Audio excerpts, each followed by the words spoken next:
Here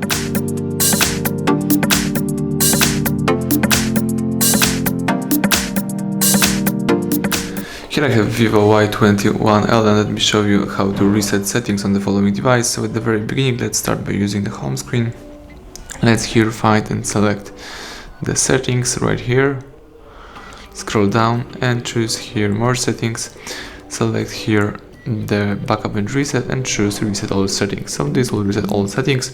No data or media will be deleted, so it's good to know. Just tap restore and the device is restoring the default settings. Let's wait until the operation will be completed. Do not interrupt while the process is running.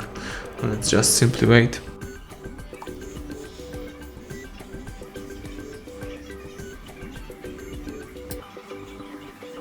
That's it, the home screen pops up and now you can use your device with the default configuration. So thank you for watching, please subscribe our channel, leave a thumbs up under the video.